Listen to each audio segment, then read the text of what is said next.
Okay, once again, welcome to all in Unacademy Semester Exam channel, and good evening to all of you. And this is lecture number 6 on metal cutting process. In this lecture, I am going to discuss with you machinability. So once again, welcome to all. First of all, I would like to introduce myself. My name is Manish Singh, and I am mechanical engineering faculty. And I have done MTech from IIT Delhi in 2013 in production engineering branch. Correct?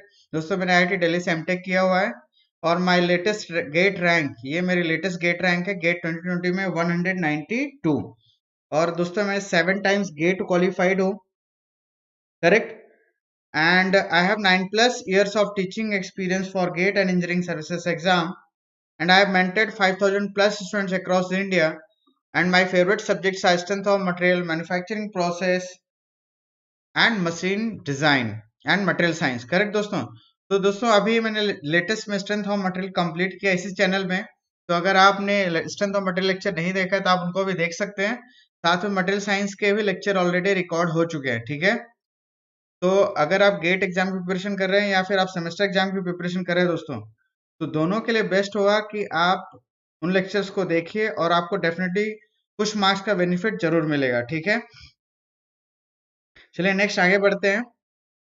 As we know that Unacademy is India's largest e learning platform.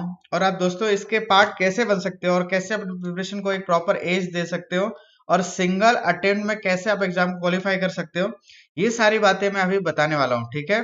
तो चलिए start करते हैं। Unacademy को join करने के लिए कुछ steps हैं, उनको फॉलो करके आप अनअकैडमी के पार्ट बन सकते हो। करेक्ट है। कैसे? सबसे पहले आपको करना है क्या है दोस्तों, अपने मोबाइल के गूगल प्ले स्टोर में जाके आपको लिखना है अनअकैडमी लर्निंग ऐप। जैसे आप लिखोगे तो आपको कुछ इस तरीके का एक ऐप मिल जाएगा। इसे आप डाउनलोड करके इंस्टॉल कर लो। करेक्ट है। इंस्टॉल करने के बाद जब आप उसमें लॉगिन करोगे तो आपके पास यहाँ पे विंडो ओपन होगी, that is manage goal. Correct. इसमें दोस्तों बहुत सारे कोर्सेस अवेलेबल ऑलरेडी। करेक्ट है। और basically if you belongs to GATE, और अगर आप इंजीनियरिंग कर रहे हो और आप किसी भी एग्जाम की प्रिपरेशन कर रहे हो इंजीनियरिंग पॉइंट ऑफ व्यू से, and specially if you are preparing for GATE and engineering services exam, तो आप इस ऑप्शन को ऑप्ट करो, इसको सेलेक्ट करो। इसको सेलेक्ट करने के बाद दोस्तों एक ऐसी विंडो ओपन होगी जिसमें प्लस प्रोग्राम लिखा होगा और एक आइकॉनिक होगा। ठीक है। प्लस और आइकॉनिक प्लान में से कोई सा भी प्लान आप सेलेक्ट कर सकते हो, इट्स योर चॉइस। लेकिन इन दोनों में क्या फैसिलिटीज अवेलेबल है, करेक्ट है, वो सारी चीजें, क्या बेनिफिट इन प्लान्स के, वो मैं आपको नेक्स्ट स्लाइड में बताने वाला हूँ। ठीक है। और इसको सेलेक्ट करने के बाद आपको करना क्या है, गेट सब्सक्रिप्शन में जाके इसको सब्सक्राइब कर लेना है। करेक्ट है दोस्तों। तो चलिए फटाफट देख लेते हैं प्लस प्रोग्राम और आइकॉनिक बैच में क्या डिफरेंस है और क्या फैसिलिटीज अवेलेबल है। तो दोस्तों अगर आप इंजीनियरिंग की पढ़ाई कर रहे हो तो आपके लिए तो बेस्ट है कि आप इस बेसिक प्लान को जरूर सब्सक्राइब करें। करेक्ट है। प्लस प्रोग्राम जिसे कहते हैं हम, इसमें आपको मिल रहा है इंडिया के बेस्ट एजुकेटर। करेक्ट। इंडिया के टॉप मोस्ट एजुकेटर जो ऑलरेडी टॉप रैंकर्स रह चुके हैं। करेक्ट है। टॉप रैंकर्स रह चुके हैं GATE and engineering services exam में, और पिछले कई सालों से दोस्तों वो पढ़ा रहे हैं। तो उनके वास्ट एक्सपीरियंस को आप प्लस प्रोग्राम के थ्रू इस अनअकैडमी प्लेटफॉर्म में घर बैठे पा सकते हो। इससे बढ़िया क्या हो सकता है दोस्तों, कि आपको कहीं जाना नहीं है और आप बेस्ट एजुकेटर, इंडिया के बेस्ट एजुकेटर से आप पढ़ाई कर रहे हो। नेक्स्ट, इंटरेक्टिव लाइव क्लासेस यहाँ पे प्रोवाइड की जाती है, जिसमें एवरी डे लाइव क्लासेस होती है और during the class you can ask any doubt what ever you have through your educator. आप एजुकेटर से जो भी डाउट हो अपने क्लेरिफाई करा सकते हो during the class itself. Correct. Next, यहाँ पे जो कोर्स कवर होगा दोस्तों प्रॉपर स्ट्रक्चर्ड मैनर में होगा और उनकी पीडीएफ अवेलेबल होती है। ठीक है। तो आपको पढ़ाई करने में काफी सहूलियत हो जाती है with help of this PDF. Correct. Next, यहाँ पे दोस्तों रेगुलर बेसिस पे लाइव टेस्ट एंड क्विजेस यहाँ पे प्रोवाइड किए जा रहे हैं, जिसके थ्रू आप अपनी प्रिपरेशन को इवोल्यूट कर सकते हो कि आपकी प्रिपरेशन कैसे हो रही है। करेक्ट है। कहाँ पे आप लैग कर रहे हो, कहाँ पे आप एरर कर रहे हो और उनको कैसे रेक्टिफाई किया जाए, ये सारी चीजें आपको पता चल सकती है with help of this live test and quizzes. और चलिए लाइव टेस्ट एंड क्विजेस की बातें कर ही रहा हूं मैं, तो मैं आपको लेटेस्ट बता दूं कि अभी अनअकैडमी कॉम्बैट स्टार्ट होने वाला है 16 दिसंबर से। अगर आपने अभी ज्वाइन नहीं किया तो फटाफट रजिस्ट्रेशन कर देना, मैं अभी आने वाले डिस्क्रिप्शन में सारी चीज आपको बताऊंगा। करेक्ट है। और चलिए देखते हैं नेक्स्ट आइकॉनिक बैच की। तो दोस्तों यहाँ पे वो सारी फैसिलिटी आपको दी जा रही है जो ऑलरेडी प्लस प्रोग्राम में है। साथ में यहाँ आपको जो मैंने आपको बताया कि टॉप रैंकर्स, टॉप एजुकेटर्स है जो इंडिया के, वो आपके मेंटर होंगे, आपके गाइड होंगे, आपको रेगुलर बेसिस पे गाइड करेंगे। ये बहुत बड़ा बेनिफिट मिलने वाला है, ठीक है दोस्तों। किसी भी एग्जाम को प्रिपेयर करने के लिए अगर कोई आपको मेंटर मिल जाए, वो जो ऑलरेडी उस टॉप रैंक से एग्जाम क्वालिफाई किया हुआ है, तो आपकी एग्जाम की आधी प्रॉब्लम तो यहीं पे सॉल्व हो जाती है, ठीक है। Next personalised and test analysis होगा, जिसमें आपके मेंटर आपको कंप्लीट एनालिसिस करके बताएंगे कि आपका प्रिपरेशन कैसे हो रहा है, कहाँ पे आप लैग कर रहे हो, कैसे उसको रेक्टिफाई कर सकते हो, करेक्ट है। नेक्स्ट यहाँ पे स्टडी प्लानर होगा, कंप्लीट होल सिलेबस को प्रॉपरली प्लान करके आपको बताया जाए। क्योंकि दोस्तों मैं आपको बता दूं कि इंजीनियरिंग में जो आप यूजी लेवल पढ़ते हो वो बहुत वास्ट सिलेबस है, और अगर हम कॉम्पिटिटिव एग्जाम के पॉइंट ऑफ व्यू से बात करें तो यहाँ पे सिलेबस बहुत कन्फाइंड होता है। तो आपको चूज करना पड़ता है, सेलेक्ट करना पड़ता है कि किस पार्ट में हमें ज्यादा एम्फसाइज करना है, किस पार्ट में हमें कम फोकस करना है। तो ये सारी चीजें आपको ना करके आपको ये सारी चीजें automatically provide की जाएंगी with the help of your mentor, correct? And similarly along with you can get preparatory study materials, correct? तो दोस्तों ये एक्स्ट्रा एडवांटेज मिल रहा है, तो अब आप खुद डिसाइड कर सकते हो कि आपको कौन सा ऑप्शन ऑप्ट करना चाहिए, वेदर प्लस और iconic. And according to me those students who are preparing for engineering services exam और गेट एग्जाम स्पेशली, करेक्ट है, उनके लिए तो बेस्ट होगा कि आप second year third year student या फाइनल ईयर हो, इनके लिए बेस्ट होगा कि आप दोस्तों आइकॉनिक बैच को ज्वाइन करो, करेक्ट है। चलिए आगे बात करते हैं फी स्ट्रक्चर के बारे में। तो दोस्तों अगर हम फी की बात करें तो विदाउट प्रोमो कोड, यहाँ पे स्क्रीन में दिख रहा है MSS10, this is my referral code, इसके बिना यूज किए जो फी होगी 30,250, 38,500 and 44,000 rupees for 12 month, 18 month and 24 month, ये फी स्ट्रक्चर है, करेक्ट है दोस्तों। लेकिन अगर आप मेरा प्रोमो कोड यूज करोगे MSS10, इज इट क्लियर, और आजकल ध्यान देना आप अनअकैडमी में बहुत सारे कोर्सेज फ्री में अवेलेबल भी है, ठीक है, बहुत सारे क्विजेस भी है, तो वहां पे आपको कोड अप्लाई करने की जरूरत पड़ेगी, तो ये कोड आप अप्लाई करना मत भूलना, MSS10, करेक्ट है दोस्तों। तो आप यहाँ पे देख सकते हो फी कैसे आपको रिड्यूस रेट में मिलेगा, करेक्ट है। 10% इमीडिएट डिस्काउंट होके आपकी फी 27,240, 25, 34,650, 39,600, ये फी हो जाती है after my promo code, is it clear. Similarly अगर मैं आइकॉनिक बैच की बात करूं तो यहाँ पे 12 मंथ एंड 24 मंथ दो ही ऑप्शन अवेलेबल है, इनकी फी है 45,000 and 60,000 rupees, with my promo code the fee will be 40,500 and 54,000। तो इमीडिएट यहाँ पे आप देख सकते हो आपको डायरेक्ट मॉनेटरी बेनिफिट मिल रहा है with my promo code, is it clear. तो दोस्तों इसे अप्लाई करना मत भूलना, इज इट क्लियर। चलिए नेक्स्ट बात करते हैं, मैं आपको बता रहा था अनअकैडमी कॉम्बैट स्टार्ट होने वाला है 16 दिसंबर से। इसमें दोस्तों आपको लाइव क्विज मिलने वाला है, करेक्ट है, लाइव क्विज मिलने वाला है, करेक्ट है। और कमाल की बात यह है कि after every question you get your score, you get your rank in all over India, correct, क्योंकि नेशनल लेवल का क्विज होने वाला है दोस्तों। और आपने जनरली जब भी क्विज या टेस्ट आपने अपेयर हुआ होगा तो आपने देखा होगा कि पहले आप टेस्ट देते हो, फिर कुछ दिन बाद उसका रिजल्ट आता है, फिर उसके बाद कुछ दिन बाद उसका सोल्यूशन आता है, तो काफी टाइम लग जाता है। यहाँ पे क्या मिलने वाला है, डायरेक्ट क्विज, आप अपियर हो, हर एक क्वेश्चन के बाद आपकी live rank, live score, every question आपको पता चलने वाला है, ठीक है, करेक्ट है दोस्तों।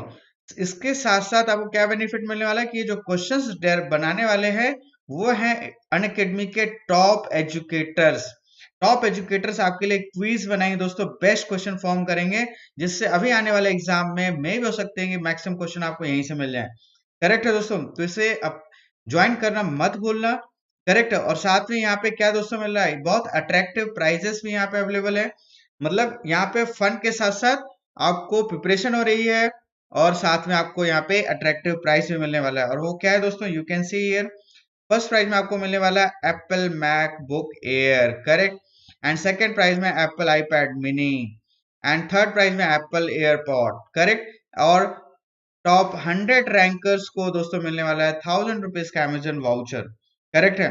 तो इसे फटाफट रजिस्टर करो, और ड्यूरिंग रजिस्ट्रेशन आपको एक कोड की जरूरत पड़ेगी, और वो कोड है, मैं आपको बता देता हूँ, MSS10। इस कोड को अप्लाई करके इस क्विज को आप फ्री ऑफ कॉस्ट ज्वाइन कर सकते हो दोस्तों। और अपनी एक प्रिपरेशन को एक प्रॉपर एज प्रोवाइड कर सकते हो और साथ में एक अट्रैक्टिव प्राइस भी विन कर सकते हो। Yes or no? तो चलिए फिर आगे बढ़ते हैं, स्टार्ट करते हैं आज का सेशन।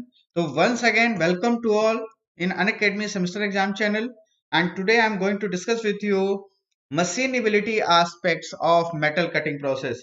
और इसमें हम लोग दोस्तों देखेंगे कि what is the mode of heat generation, why heat generation takes place, and what region, how much heat will be generated. Correct. साथ में हम लोग दोस्तों देखने वाले हैं कि टूल फेलियर क्या होता है, फेलियर क्राइटेरिया क्या होते हैं, टूल वियर क्या है, कैसे वियर होते हैं, वियर का मैकेनिज्म क्या होगा, and along with tool life. तो ये सारी चीजें हम लोग आज दोस्तों पढ़ने जा रहे हैं, तो आप इस लेक्चर को देखते रहिए। और चलिए स्टार्ट करते हैं आज का सेशन।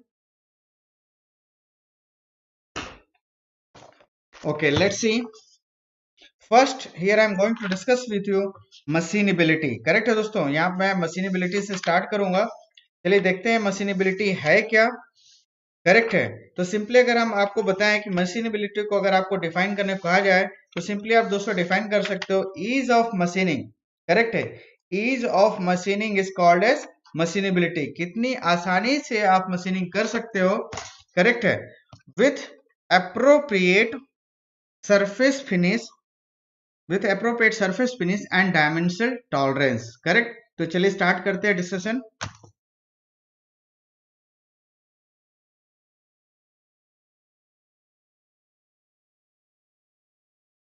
तो मशीनेबिलिटी को अगर हम दोस्तों डिफाइन करें तो कैसे डिफाइन कर सकते हैं? ease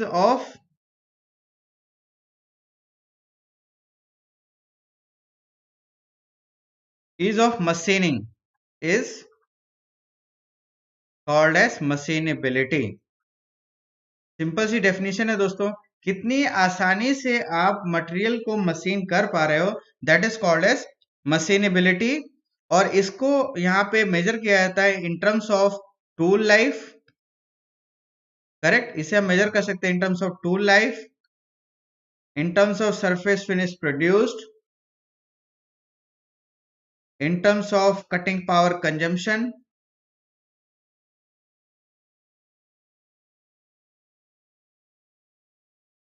करेक्ट है दोस्तों। तो ये कुछ पैरामीटर्स है जिनके बेसिस पे हम मशीनेबिलिटी को जज करते हैं। If we have higher tool life, it means material is having better machinability, and if it is having poor tool life, then we can say the material is having poor machinability. Similarly, if the surface finish will be better during the machining, then we can say the material is having very good machinability. Is it clear? और वहीं पे surface finish अगर poor हो जाए तो हम कह सकते हैं मशीनेबिलिटी कम है। वहीं पे अगर कटिंग पावर की रिक्वायरमेंट दोस्तों अगर बढ़ जाएगा तो आप सिंपली कह सकते हो मशीनेबिलिटी पुअर है। कटिंग पावर रिक्वायरमेंट कम लग रही है तो मशीनेबिलिटी बेटर है। तो on the basis of these parameters we can define this machinability term. Is it clear? तो आई थिंक समझ में आ गया दोस्तों मशीनेबिलिटी क्या है यहाँ पे। चलिए नेक्स्ट आगे बात करते हैं, सबसे पहले one by one, that is thermal aspects in metal cutting process. Is it clear? Thermal aspects in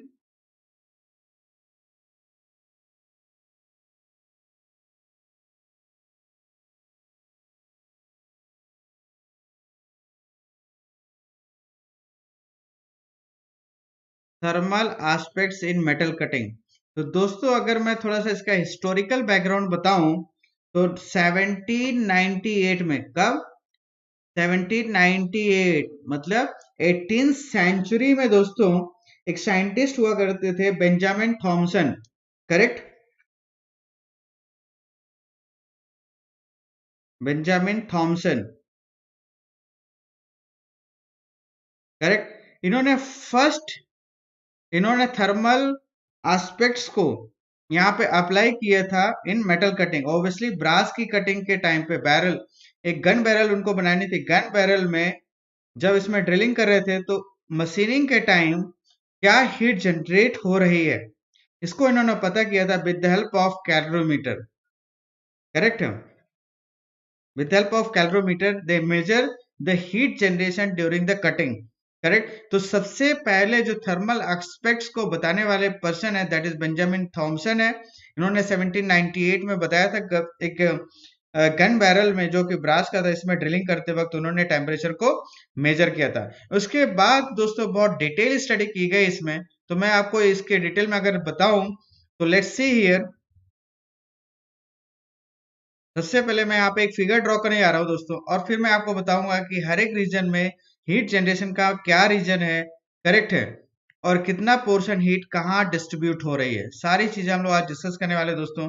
now you can see here this is our work piece, and similarly you can see here this is our tool. Is it clear? This is our tool.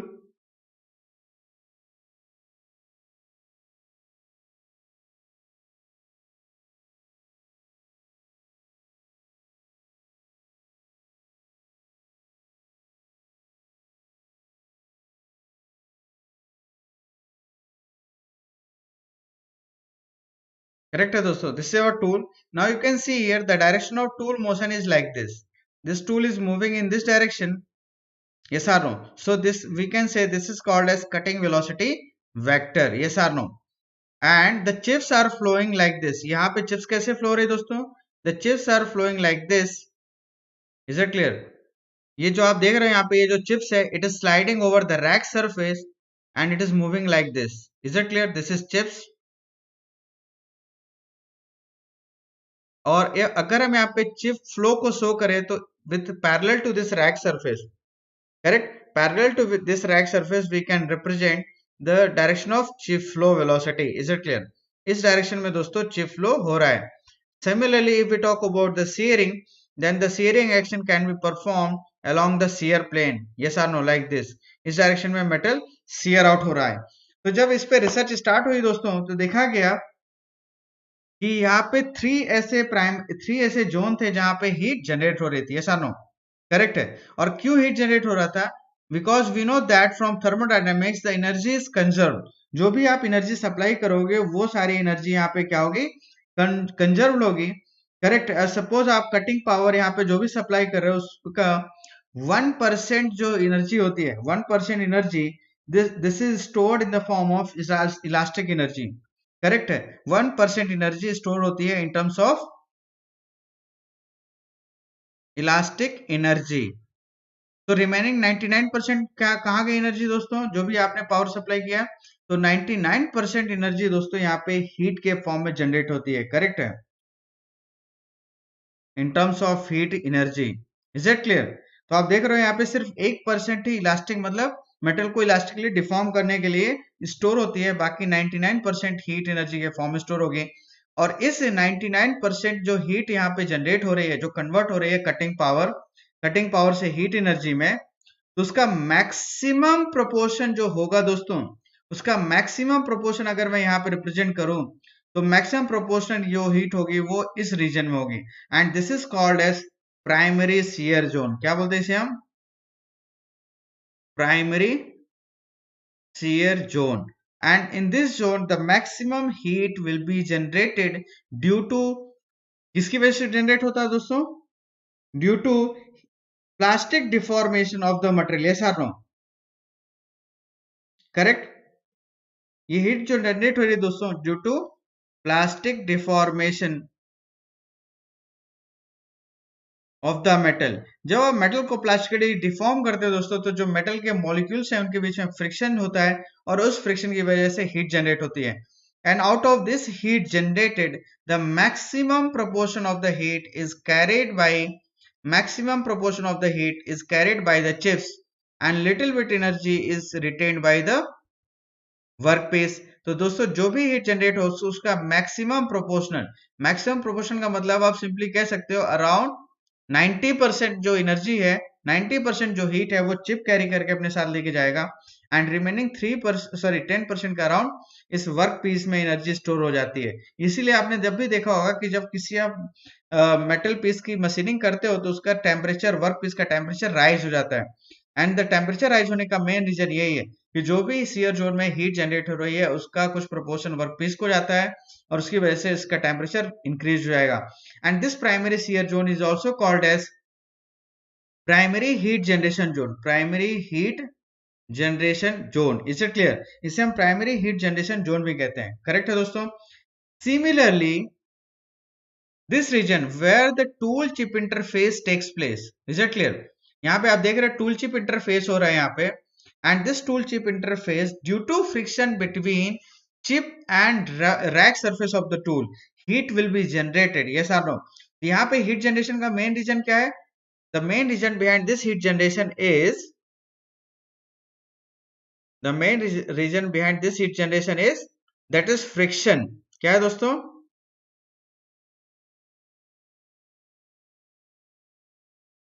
friction between chip and rack surface. Chip और rack surface के बीच में जो friction act होता है वो main reason है यहाँ पे हीट जनरेशन का, करेक्ट है? और दोस्तों एक चीज और मैं आपको बता दूं, अगर आपको कुछ भी डाउट लगता है, करेक्ट है दिनेश? अगर आपको कुछ भी डाउट लगता है you can ask me, correct है, through this chat box, correct? और यहाँ पे देखो जो भी हीट जनरेट हो रही है, अगर मैं इसके डिसिपेशन की बात करूं तो अगेन यहाँ पे जो भी हीट जनरेट हो रही है, the maximum proportion of the heat is carried by the chips and little bit heat is retained by the tool. और ये जो हीट जनरेट हो रहा है because of this the temperature of the tool will be increases and this is called as, इसे हम कहेंगे दोस्तों, this is called as secondary heat generation zone. Is it clear? This is secondary heat generation zone. और ये आपसे पूछा जाए कि सेकेंडरी हीट जनरेशन जोन कहाँ मिलता है, तो आप सिंपली बता सकते हो दोस्तों, it can B appeared, it can be appeared at the tool rack surface interface, yes or no? Tool rack surface and chip interface, correct? Next आता है थर्ड जोन दोस्तों, और वो कौन सा है? दिस वन, करेक्ट है? This is tertiary heat generation zone and here the heat is generated due to rubbing between flank surface to the machined surface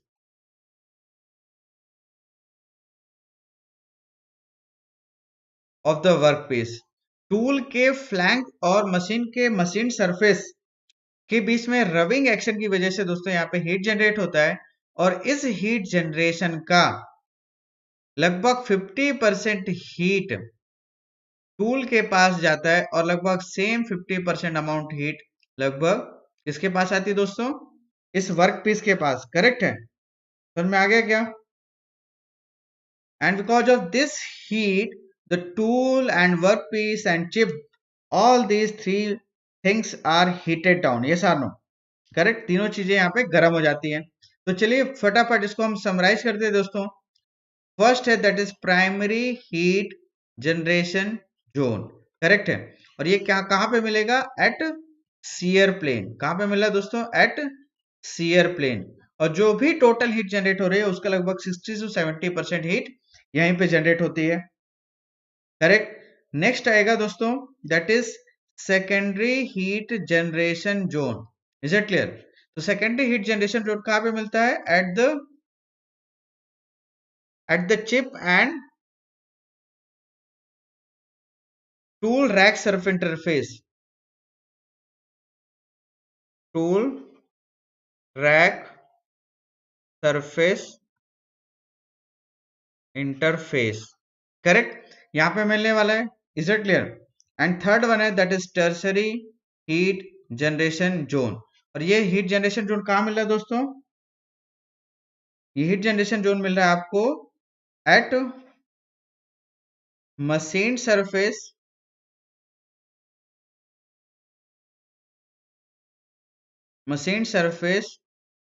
of the workpiece and flank surface of the tool. Is it clear? तो ये कुछ heat generation zone है and corresponding to their position. Is it clear? तो I think समझ में आ गया दोस्तों।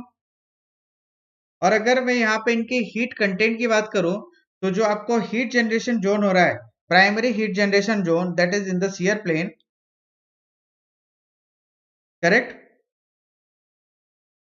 और इसका प्रोपोर्शन आता है अराउंड 65 टू 75, लगभग 65 से 75% हीट दोस्तों इसी जोन में जनरेट होती है एंड रिमेनिंग 15 टू 25% इस सेकेंडरी जोन में जनरेट होगा एंड लगभग अराउंड 10% के आसपास हीट इस टर्सरी हीट जनरेशन जोन में जनरेट होती है। ठीक है दोस्तों, क्लियर हो गया कि नहीं ये कॉन्सेप्ट? चलिए आगे बढ़ते हैं।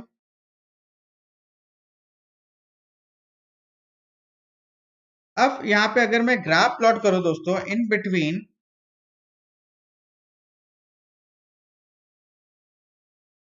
Heat generation and cutting velocity, heat generation and cutting velocity के रिस्पेक्ट में अगर हम ग्राफ प्लॉट करें तो दोस्तों यहाँ पे क्या मिलेगा, you can see here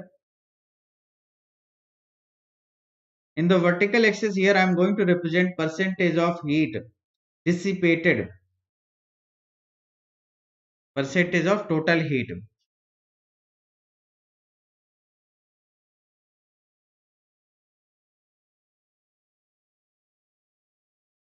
correct? And in this horizontal here I am going to represent cutting speed, cutting speed, correct. अब यहाँ पे अगर आप देखो तो जो आपको हीट जनरेशन मिलने वाला, हीट जो टोटल हीट मिलने वाली है, कौन से पार्ट में कितना हीट कैरी होता है, वो सब चीजें हम यहाँ पे रिप्रेजेंट कर सकते हैं। Now you can see here as we increase the cutting velocity, as we increase the cutting velocity, the heat generation will be increases and this region indicates, ये जो region दोस्तों यहाँ पे आपको दिख रहा है, this region indicates heat carried by the chips। क्या दिखा रहा है ये? heat carried by the chips। जो भी हीट जनरेट हो रही है उसका इतना प्रोपोर्शन हीट चिप्स कैरी करके लेके जाएगा, और ये लगभग आता है 60 टू 70% हीट। तो 60 टू 70% हीट किसके पास गया दोस्तों? चिप के पास। And remaining if you see here, this zone indicates heat carried by the tool. ये हीट टूल कैरी करता है एंड अराउंड 15 टू 20% हीट दोस्तों इस रीजन में आती है। एंड रिमेनिंग जो हीट है, remaining heat that is carried by the workpiece। is it clear? और ये भी हीट आती है लगभग,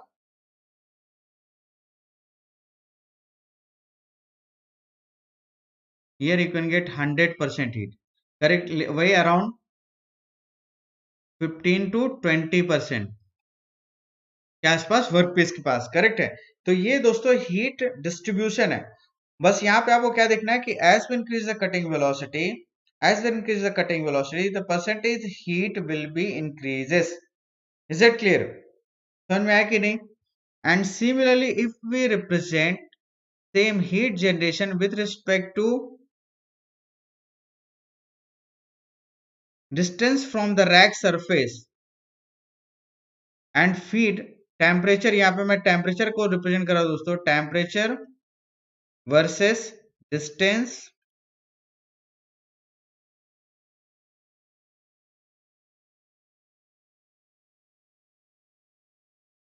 रैक सरफेस। तो ये ग्राफ कुछ इस तरीके का मिलता है दोस्तों, यू कैन सी हियर। यहाँ पे जो डिफरेंट लाइन शो कर रहा हूं दोस्तों, ये these different lines represents different feed, yes और नो? तो फीड जो आएगा यहाँ पे, this is equal to 0.15 millimeter per revolution।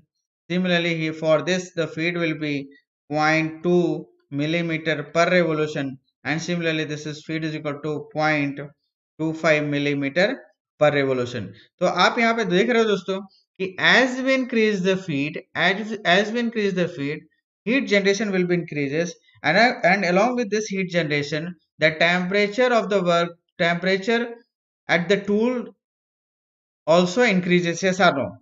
Is it क्लियर? करेक्ट है। तो समझ में आ गया दोस्तों ये हीट जनरेशन जोन के बारे में कहानी।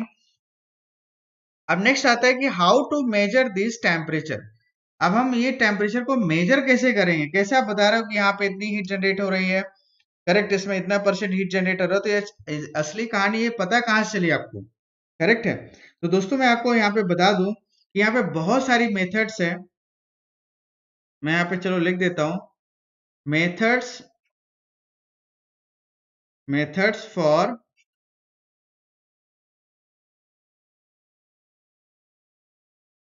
measuring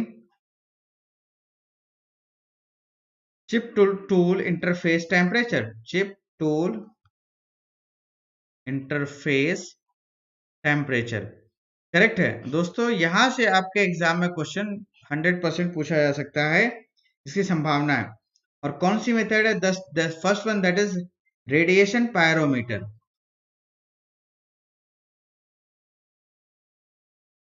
radiation pyrometer. और इस टाइम पे तो ये बहुत ज्यादा यूज में आ रहा है कोविड पीरियड में, करेक्ट है दोस्तों। रेडिएशन पायरोमीटर जिसमें दूर से ही हम टेम्परेचर को इजिली मेजर कर सकते हैं, करेक्ट है। नेक्स्ट आता है एम्बेडेड थर्मोकपल्स,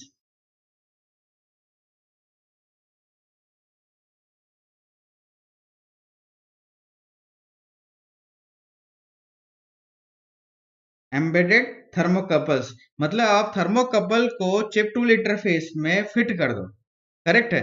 तो ऑटोमेटिकली जैसे जैसे टेम्परेचर राइज होगा तो वो टेम्परेचर आपको रीडिंग के फॉर्म में मिल जाएगा, जो इस सिग्नल को रीडिंग के फॉर्म में इलेक्ट्रिकल टेम्परेचर के सिग्नल को इलेक्ट्रिकल के सिग्नल में कन्वर्ट करने वाली डिवाइस होगी, करेक्ट है। थर्ड जो मेथड होता है दोस्तों दैट इज टेम्परेचर कलर। होता क्या है कई बार कि टेम्परेचर मेजर करने के लिए एक टेम्पर कलर आता है, करेक्ट है।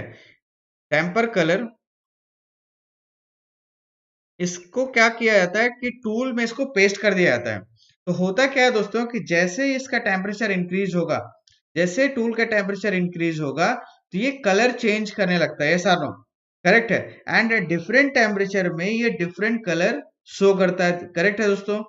तो इस कलर कोडिंग से हम इजिली पता कर सकते हैं कि उस पर्टिकुलर टूल चिप इंटरफेस में कितना टेम्परेचर राइज हो रहा है। Is it clear? और एक और मेथड है that is tool work thermocouple method,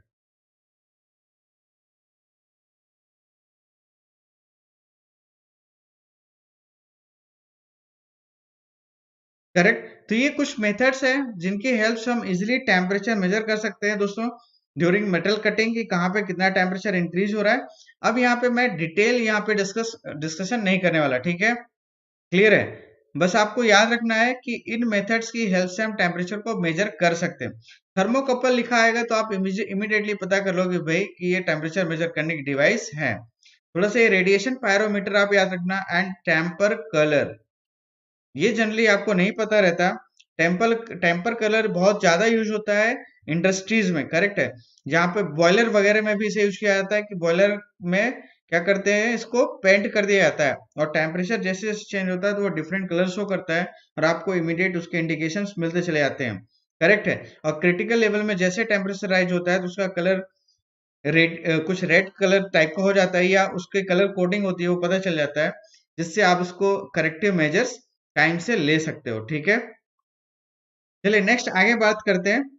तो ये हो गई दोस्तों temperature generation, heat generation and there distribution की कितनी हीट जनरेट हो रही है और कहाँ पे कितनी हीट डिस्ट्रीब्यूट हो रही है।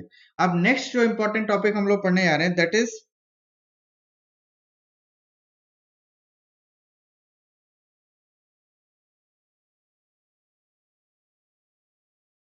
वो है दोस्तों tool wear and tool life, correct.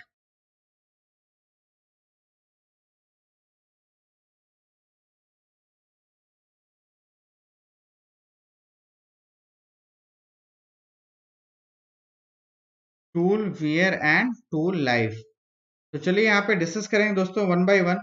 तो सबसे पहले हम टूल वियर की बात करेंगे, ठीक है।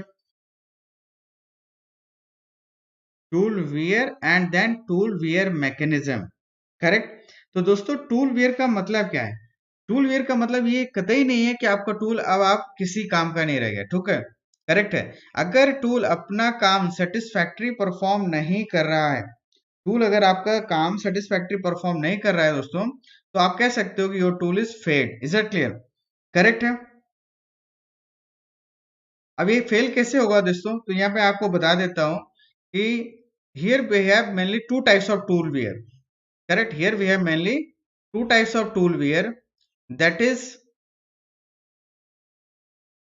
मैकेनिकल फेल्यूर या सिमिलरली कैसे सिंपल से आप कह सकते हो sudden wear and gradual wear.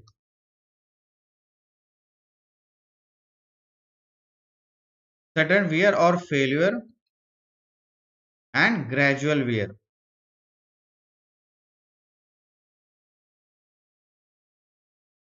Sudden wear का मतलब क्या है कि टूल को आपने एंगेज किया और वो टूट गया, अब वो उस टूल को हम यूज नहीं कर सकते। ग्रेजुअल वियर का मतलब क्या है कि कंटिन्यूअसली ऑपरेशन परफॉर्म हो रहा है और कुछ टाइम के बाद फिर आपका टूल डिस्ट्रॉय होगा, करेक्ट है, डैमेज हो जाएगा, करेक्ट है। तो चलिए पहले हम बात करते हैं सडन वियर की। तो जनरली इस कैटेगरी में मैकेनिकल ब्रेकेज आते हैं, क्या आते हैं, करेक्ट, मैकेनिकल ब्रेकेज। देखो कैसे, अगर दोस्तों हम यहाँ पे देखें कि suppose this is our tool, correct, this is our tool. अब होता क्या है कि as we engage this tool with the work piece, then from this the failure takes place. और फेलियर कैसे होगा दोस्तों, यहाँ पे आप देख सकते हो, it can be looking like this,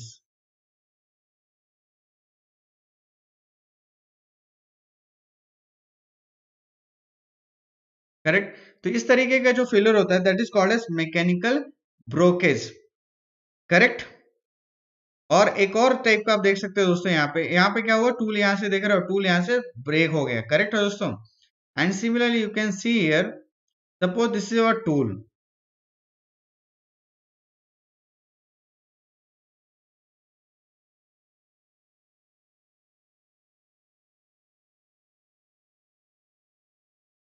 this is our tool, correct. Now when we engage the tool, then immediately the nose of the tool may be chipped out। कुछ ऐसा यहाँ से चिपिंग हो गया, मतलब ये कट के यहाँ से निकल गया दोस्तों, तो इसे कहते हैं हम चिप्ड नोज।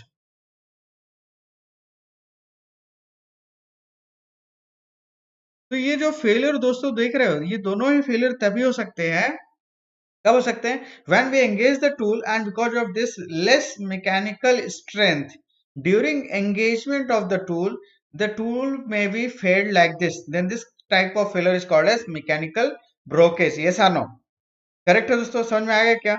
और एक और तरीका हो सकता है कि आप सपोज आप टूल को कंटिन्यूसली यूज कर रहे हो and because of this that very high temperature will be generated and due to this high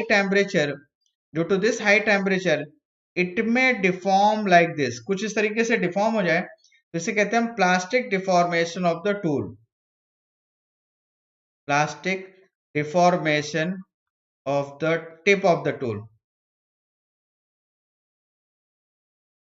correct, plastic deformation of the tip of the tool, correct, कुछ इस तरीके का हो सकता है, ठीक है दोस्तों। तो ये तीन तरीके के, यहाँ पे या तो प्लास्टिकली डिफॉर्म हो जाए या मैकेनिकली फेल हो जाए या नोज से चिप्ड फॉर्म में एक पीस निकल के चला जाए, ठीक है दोस्तों। तो इसे कहते हैं मैकेनिकल, और these are called as sudden failure. ये सारे फेलियर सडन फेलियर की कैटेगरीज में आते हैं। नेक्स्ट अगर मैं बात करूं ग्रेजुअल वियर, दोस्तों सडन फेलियर को आप कंप्लीटली एलिमिनेट कर सकते हो by providing correct cutting parameters as well as proper coolant, correct and proper mechanical strength of the tool. तो इसके थ्रू आप इस सडन फेलियर को तो कंप्लीटली प्रिवेंट कर सकते हो, बट ये जो ग्रेजुअल वियर है that can not be completely prevented. ये होगा, इसको ये रेट को आप मिनिमाइज कर सकते हो। तो ग्रेजुअल वियर होगा क्या दोस्तों, मैं आपको बता देता हूं यहाँ पे कि suppose you can see here, this is our tool, is it clear, this is our tool. Sometimes you know, as we know that, मैं यहाँ पे चलो ड्रॉइंग कर देता हूं, this is work piece and this is tool. तो इस rack surface के ऊपर दोस्तों ये चिप कंटिन्यूसली लेकर निकल रही है, तो आप देख रहे हो यहाँ पे कंटिन्यूस रबिंग एक्शन होगा कि नहीं, and because of this continuous rubbing action, जो टूल है आपके यहाँ पे कुछ इस तरीके से हो जाता है, करेक्ट है दोस्तों। तो ये क्या एक इस तरीके का रबिंग हो गया और इट में भी रब लाइक दिस, करेक्ट है। तो ये जो रबिंग हो रहा है which is form in rack surface, कहां पे हो रहा है ये, रैक सरफेस में हो रहा है, and this is called as crater wear. क्या कहते हैं दोस्तों हम इसे, क्रैटर वियर। तो याद रखना crater wear is always form at the rake surface of the tool, and similarly this is called as flank surface. क्या है ये, फ्लैंक सरफेस, और ये फ्लैंक सरफेस में जो वियर फॉर्म हो रही है दैट इज कॉल्ड एज, इसे हम कहते हैं फ्लैंक वियर। समझ में आ गया दोस्तों, इसे कहते हैं हम flank wear. Is it clear? तो आई थिंक समझ में आ गया दोस्तों। तो अगर रैक सरफेस में कोई वियर फॉर्म हो तो इसे हम क्रैटर वियर कहते हैं, और फ्लैंक सरफेस में वियर फॉर्म हो तो इसे हम फ्लैंक वियर कहते हैं। अब इनका रीजन क्या है, तो हम लोग इसे वन बाय वन डिस्कस करेंगे, ठीक है दोस्तों। चलो नेक्स्ट आप देखते हैं यहाँ पर एक्चुअली होता क्या है। Yes Dinesh, do you have any question regarding crater? Actually होता क्या है कि during metal cutting process extreme severe cutting conditions are there, correct. जब हम मेटल कटिंग करते हैं तो बहुत मतलब एडवर्स कंडीशन पे मेटल कटिंग हो रही थी, बहुत सीवियर लोडिंग हो रही होती है उसमें, करेक्ट है। समझ में आया कि नहीं दोस्तों? तो इस high stress, high temperature and severe loading की वजह से बहुत सारे वियर्स फॉर्म होते हैं, ठीक है दोस्तों। तो चलिए इनको डिस्कस करें। इससे पहले मैं आपको बता देता हूं कि what are the wear mechanism, correct, and how they play very crucial role for forming these gradual wears, yes or no, correct है। तो सबसे पहले हम लोग यहाँ पे डिस्कस करते हैं mechanism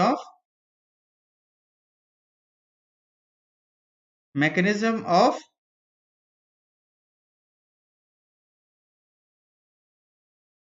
tool wear, mechanism of tool wear. और वो कौन कौन से मैकेनिज्म है दोस्तों, आप देख सकते हो यहाँ पे। The first one you can see here, here we have adhesion, क्या मिलेगा? Adhesion, correct. Number two abrasion, and number three diffusion. तो ये three basic tool wear mechanism होते हैं दोस्तों। अब ये एडहेशन क्या है, एब्रेशन क्या है, डिफ्यूजन क्या है, वन बाय वन डिस्कस करेंगे, ठीक है। तो चलिए सबसे पहले स्टार्ट करते हैं एडहेशन से, करेक्ट है दोस्तों। देखो मैंने आपको बताया था कि suppose this is one surface and this is another surface. मैं कह देता हूँ suppose this is tool and this is chip. तो आपको पता होगा कि these tools and chips are continuously flowing over to each other, ऐसा नो, एक दूसरे के ऊपर कंटिन्यूअसली स्लाइडिंग करते हुए ये मूव कर रहे होते हैं। Is it clear? तो due to this sometimes very high pressure, sometimes very high pressure and temperature, दोनों ही, टेम्परेचर भी इंड्यूस होता है और प्रेशर भी, very high pressure and temperature induces, correct, and because of this what will happen, because of this very high pressure and temperature, here the spot welded type joints may be formed. Is it clear? This is joint formed due to spot uh, joint formed like spot welding.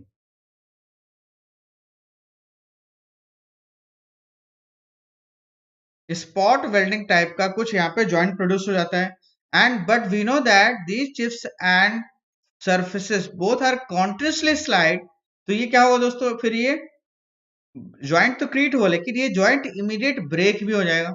और जब ये joint break होगा तो होता क्या है कि sometimes these chips may carry some material from the tool, इस टूल से कुछ मटेरियल को ये चिप बाहर निकाल के अपने साथ ले जाती है।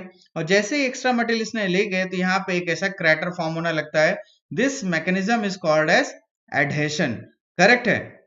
और समझ में आ गया एडहेशन क्या है? बिकॉज, और एडहेशन होता है क्या है, because of high temperature and pressure some joints will be form like spot welding, and as we know that here we have relative continuous relative motion, and because of this continuous relative motion these joints may break, and due to this breaking sometimes chips carries some material from the tool, yes or no? Chips tool के material को कई बार निकाल के ले जाता है, और जब ये निकाल के ले जाएगा दोस्तों तो यहाँ पे मटेरियल लॉस होगा, and due to this continuous loss of material some crater will be formed. Is it clear? This is called as diffusion wear mechanism. Similarly, if we talk about adhesion wear mechanism, then you can see here again, suppose this is surface 1 and this is another surface, correct? This is, suppose this is chip and this is tool, correct है। तो होता क्या है दोस्तों कि sometimes some very hard particles may present in chip, chip में कुछ hard particles आ जाते हैं and these hard particles when sliding over the another material then they will produce some scratch over it, yes और no, correct है दोस्तों। Hard surfaces, hard particles कई बार chip के साथ कैरी करके निकलते हैं और ये हार्ड पार्टिकल्स क्या करेंगे कि टूल सरफेस में जिसके ऊपर ये रब करके निकल रहे हैं वहां पे कुछ स्क्रैच फॉर्म कर देंगे, कुछ स्क्रैच फॉर्म कर देती है दोस्तों। And because of this scratch forming tendency of these hard particles is called as aberration, and wear formed due to this aberration is called as wear mechanism. Is that clear?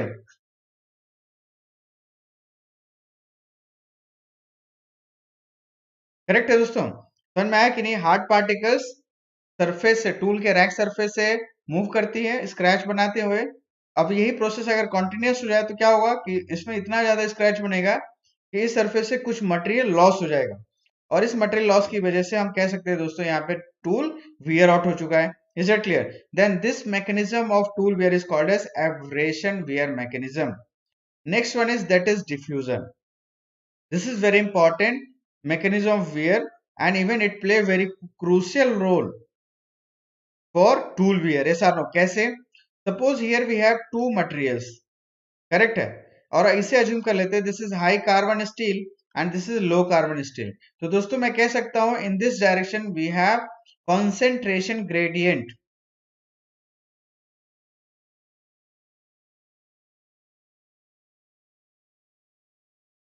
Concentration gradient वो भी decreasing manner में, ये सार no. High carbon steel के पास carbon access में है, ये सार नो, कार्बन कंटेंट एक्सेस में है, जबकि यहाँ पे कार्बन कंटेंट कम क्वांटिटी के होंगे, ये सार नो। तो दोनों के बीच में कॉन्सेंट्रेशन ग्रेडियंट बन गया कि नहीं? अब अगर मैं कंटिन्यूसली चिप, और इसे मैं कह देता हूँ this is your tool and this is your work, या सिंपली चिप कह देते हैं जो उसके टूल के ऊपर रब करके निकलती है। तो दोस्तों हुआ क्या कि वर्क पीस टूल के बीच में कंटिन्यूस रबिंग एक्शन होगा, यहाँ पे हीट जनरेट होगी, और जैसे एक लिमिट से ज्यादा हीट जनरेट हो जाएगा दोस्तों, करेक्ट है।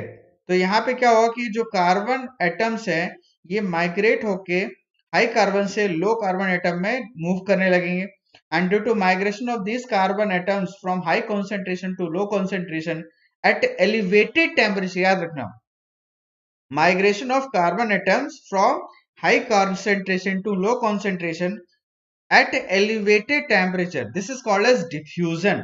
Is that clear? समझ में आ गया दोस्तों?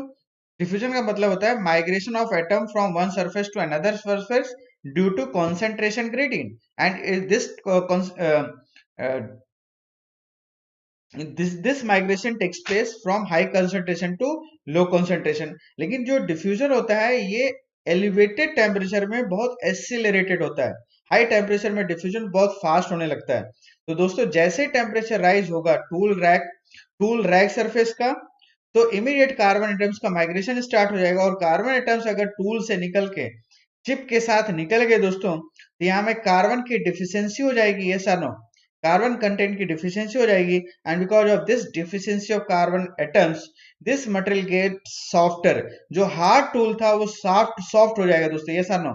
अगर सपोज ये टूल है तो इसकी कुछ सरफेस यहाँ तक क्या हो जाएगी, ये सॉफ्ट हो जाएगी, क्योंकि यहीं से कार्बन एटम डिफ्यूज होके चिप के साथ निकल गए, और जैसे सॉफ्ट हुआ और इसके ऊपर से आप देख रहे हो कि ये चिप तो ऑलरेडी निकल रही है and it is having some hard particles, तो अब बहुत सीवियरली ये स्क्रैच यहाँ पे प्रोड्यूस करने लगेंगे, and because of this severe scratch formation some material of the tool rack surface may lose, yes or no, then we can say the wear takes place due to this diffusion action is called as diffusion wear mechanism।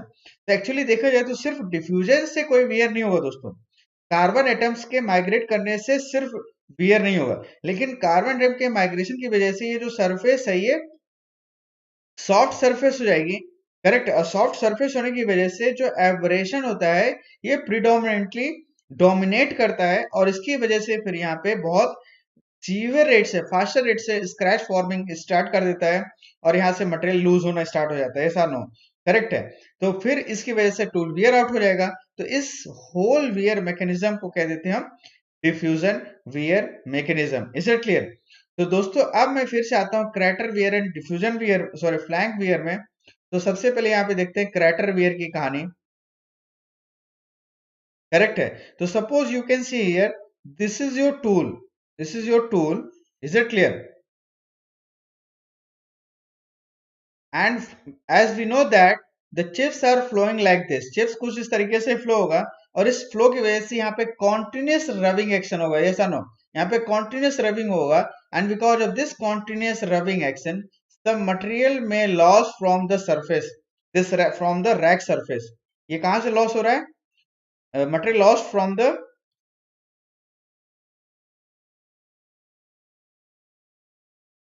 Material lost from the rake surface. Rake surface से material loss होना start हो जाता है। और ये और कहां पे होता है, ध्यान देना दोस्तों, ये जो मटेरियल लॉस होता है little bit away from the tip of the tool, tool tip से कुछ डिस्टेंस पे होता है। करेक्ट है?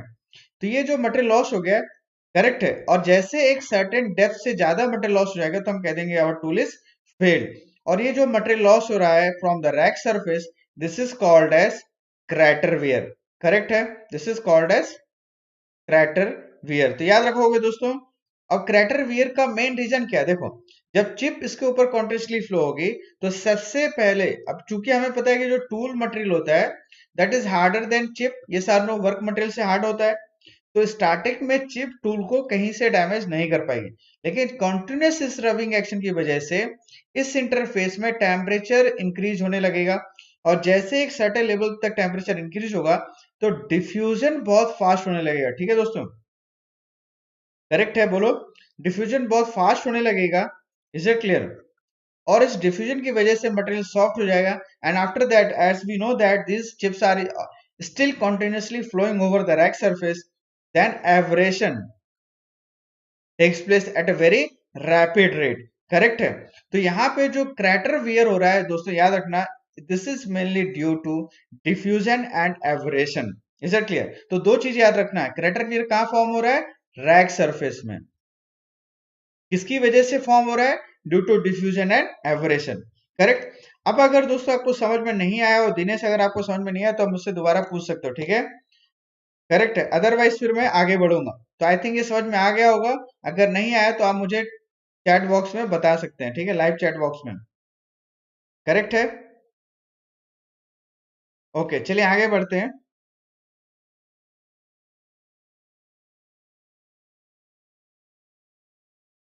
ठीक है दोस्तों, चलिए आगे बढ़ते हैं। नेक्स्ट है फ्लैंक वियर। फ्लैंक वियर, देखो मैं इसको बहुत डिटेल से टर्निंग के केस में हम यहाँ पे एक्सप्लेन करने वाला हूँ दोस्तों। You can see here, suppose this is your work piece. Yes और नो? ये दोस्तों क्या है? This is your work piece and this is your tool.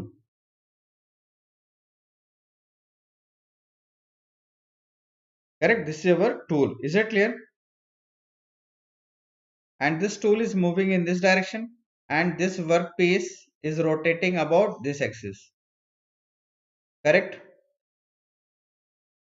तो एक तो देखो यहाँ पे इस रीजन में, इस रीजन में दोस्तों and flank, and flank and machine surface, and flank and machine surface में दोस्तों होगा क्या? यहाँ पे एक रबिंग होगा, और ये रबिंग कब होता है? When we don't have sufficient and clearance angle. Correct? And similarly इस जोन में देखो, इससे पास होने वाला एक वर्टिकल प्लेन होगा, that is called as side flank. अब इस side flank and unmachined surface,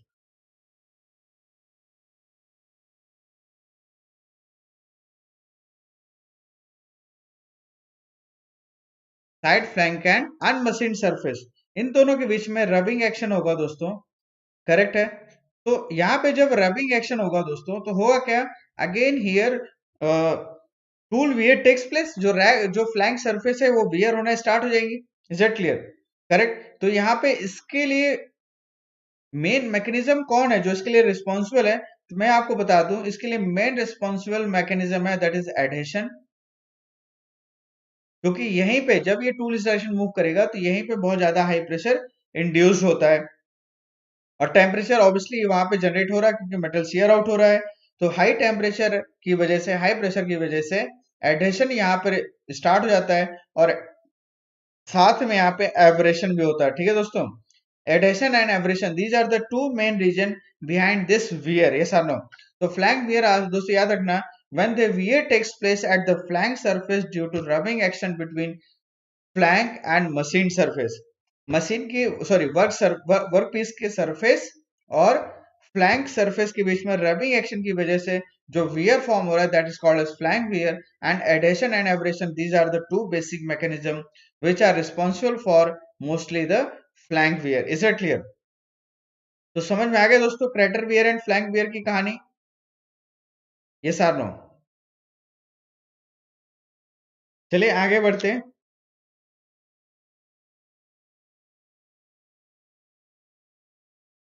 अब नेक्स्ट आता है tool life, how to define tool life. ठीक है दोस्तों, टूल लाइफ को कैसे हम डिफाइन करेंगे, करेक्ट है। तो टूल लाइफ को जनरली क्या होता है, it is the life span between two successive regrinding is called as tool life. और इसके और भी कई सारे तरीके हैं जिसके बेसिस पे हम टूल लाइफ को डिफाइन कर सकते हैं। ठीक है दोस्तों, and this is very very important topic, very very important topic for any competitive exam. यहाँ से बहुत सारे क्वेश्चंस बनते हैं और एवरी ईयर ये क्वेश्चन आते हैं दोस्तों एग्जाम में। ठीक है, और इवन अगर आप थ्योरी एग्जाम, सेमेस्टर एग्जाम दे रहे होगे तो ये भी थ्योरी भी लिखने के लिए काफी यहाँ से आती है। ठीक है, तो सिंपली मैं सबसे पहले इसकी डेफिनेशन बता देता हूँ। The tool life represents the tool life represents the useful life of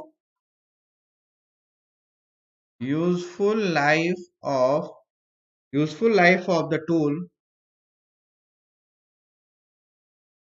useful life of the tool, correct, expressed generally in time unit,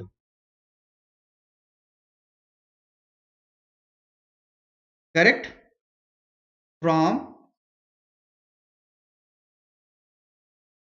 the start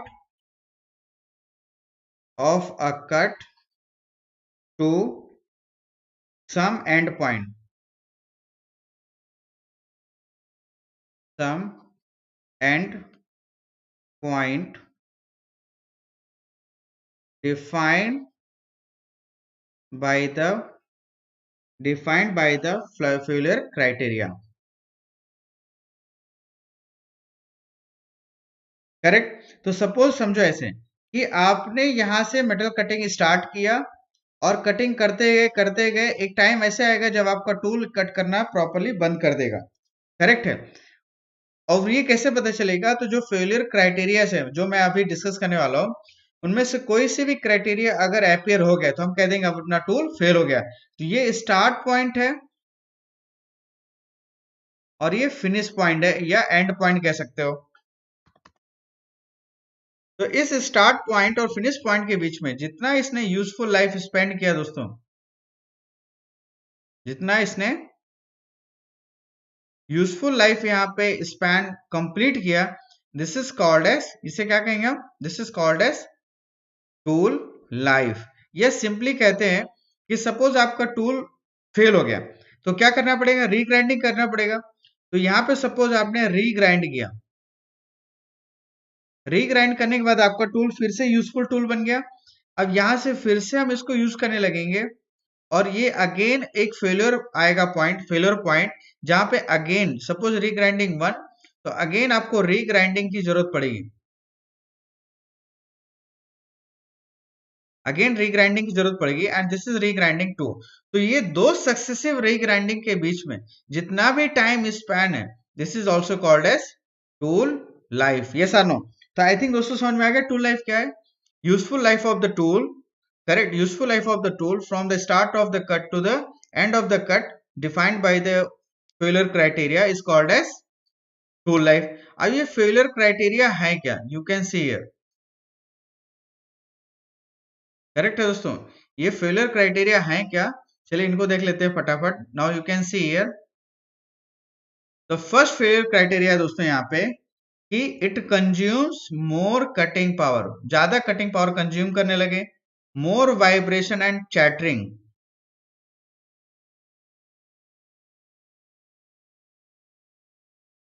more vibration and chattering मतलब ज्यादा vibrate करने लगी machine और आवाज निकालने लगे, या फिर आप कह सकते हो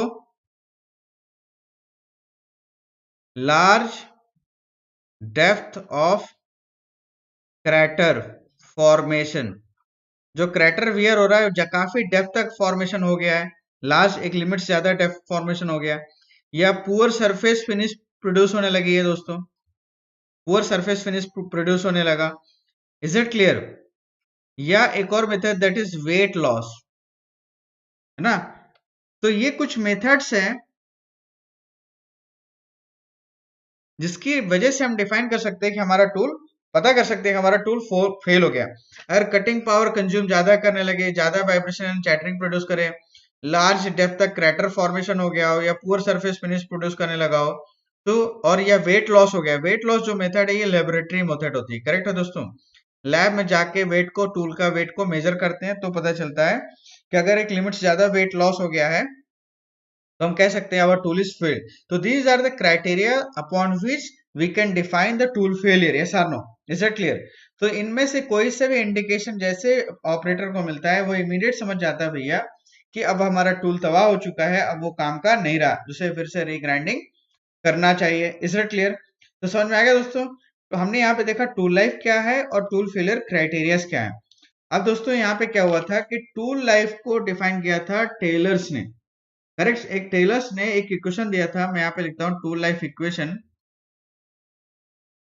tool life equation which is given by Taylor. किसने दिया था दोस्तों? इस टूल लाइफ इक्वेशन को दिया था टेलर ने। मैं लिख देता हूँ यहाँ पे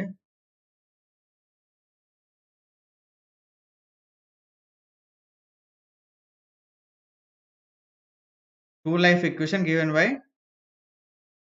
टेलर्स, इसलिए हम टेलर्स इक्वेशन भी कहते हैं इसे, करेक्ट है दोस्तों। तो ये इक्वेशन क्या दिया था, तो टेलर ने देखा कि टूल लाइफ को इन्फ्लुएंस करने वाले मेन जो पैरामीटर होते हैं वो है cutting, correct, sorry cutting velocity.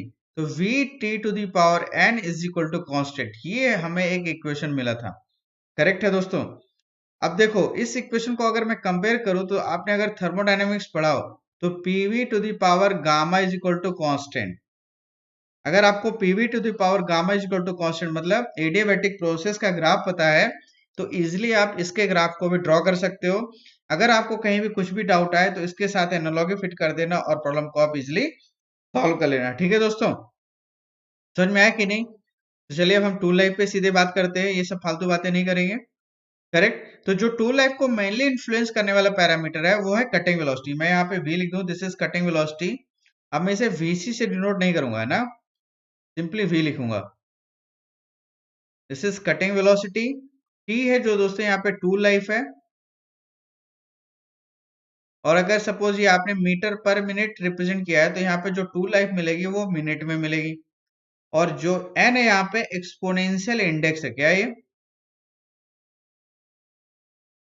ये टेलर्स टूल लाइफ इंडेक्स भी कहते हैं इसे। एंड सी जो होता है this is called as Taylor's constant, correct है दोस्तों। तो ऐसे हमारे पास एक इक्वेशन मिल गया। अब अगर मैं यहाँ पे ग्राफ प्लॉट करूं दोस्तों तो देखो कैसे मैं इसको रिप्रेजेंट कर सकता हूं। You can see here,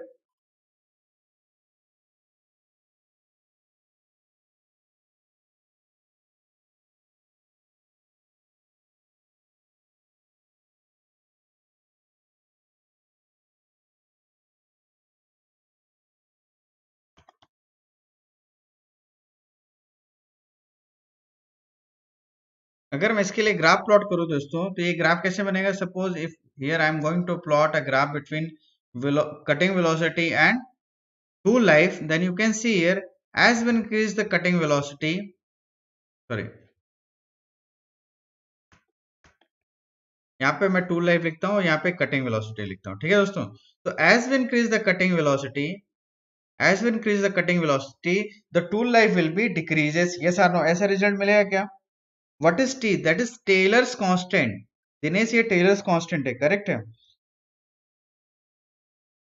this is Taylor's constant, C correct है। आप दोस्तों देख सकते हो कि जैसे मैंने इसका ग्राफ प्लॉट किया तो कुछ इस तरीके का ग्राफ मिलेगा। As we increase the cutting velocity, as we increase the cutting velocity the tool life will be decreases, yes or no, correct है। कुछ ऐसे ड्रॉ यहाँ पर ड्रॉ कर सकते हैं कि दोस्तों? नहीं। और आपको अगर सही नहीं लग रहा है, आपको सोचो थर्मोडायनेमिक्स के याद हो, तो चलो मैं उसी के तैसा ही शो कर देता हूँ, no problem. You can see here, मैं एक बार आपको याद दिला दूं पहले। यहाँ पे P और यहाँ पे V अगर मैं शो करूं तो ऐसा ही ग्राफ बनता था एडियाबैटिक कर्व का। तो यहाँ पे भी मैं V और इसे मैं T यहाँ पे कंसिडर कर लूं तो कुछ इस तरीके का ग्राफ बनेगा।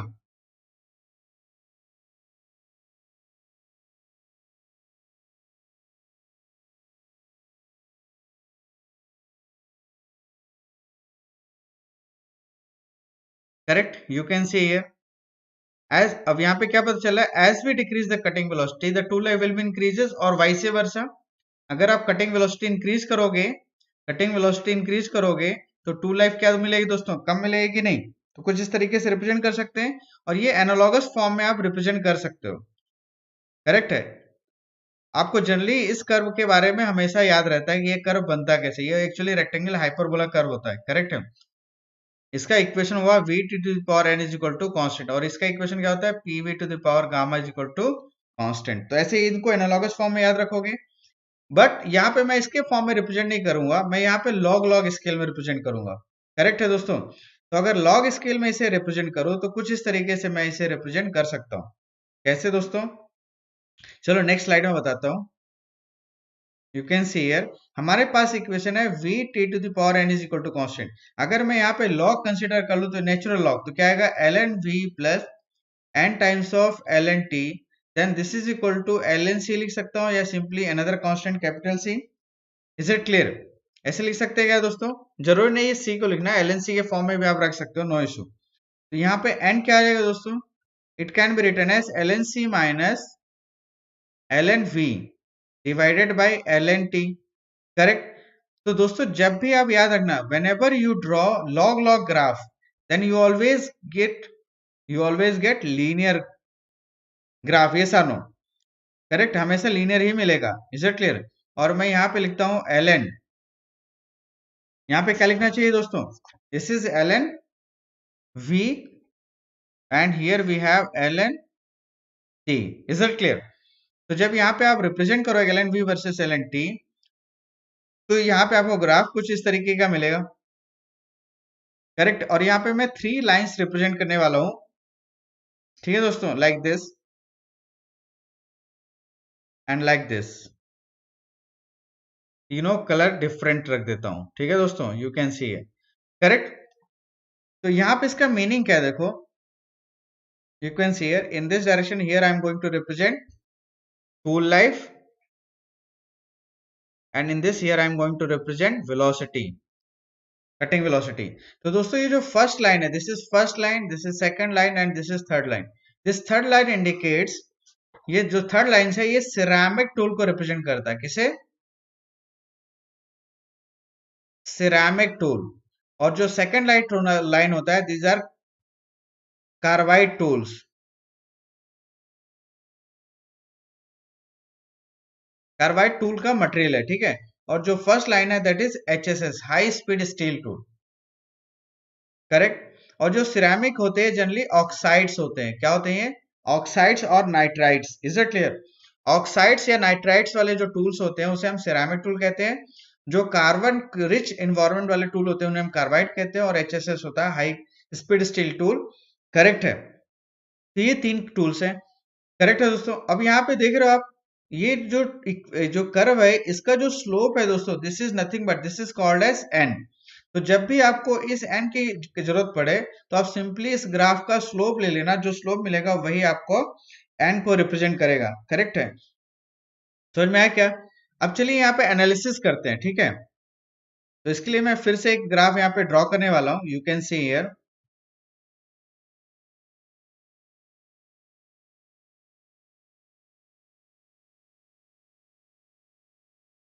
देखो एल एन सी ये कांस्टेंट वैल्यू है, minus L N V upon L N T है कि नहीं, तो ये नेगेटिव ग्राफ शो इंडिकेट कर रहा है कि नहीं, इसलिए हमने ग्राफ ऐसे प्लॉट किया है।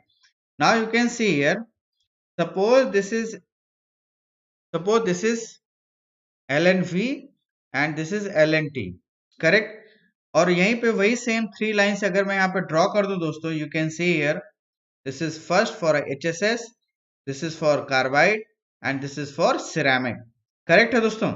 तो let's see here, if we consider a particular cutting velocity,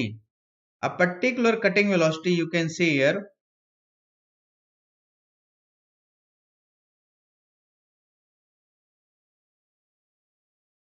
correct है। और चलो इनको नाम भी लिख देता हूं मैं, अगेन 1 2 3, और 1 2 3 का मतलब समझ जाना दोस्तों कि क्या है, ठीक है। तो सपोज अगर मैं कोई एक वेलोसिटी कंसीडर करूं, कोई भी एक रैंडम वेलोसिटी कंसीडर करूं like this, with respect to this velocity, with respect to this certain velocity, suppose this is v, the carbide, the HSS tool gives us lower tool life, this is T1, and similarly this is T2 and this is T3। यहाँ पे क्या conclusion निकला कि for, मैं suppose इस डायरेक्शन में लिखता हूं इसका कंक्लूजन, ठीक है, for given tool life, for given cutting velocity, for given cutting velocity, for given cutting velocity, ceramic tools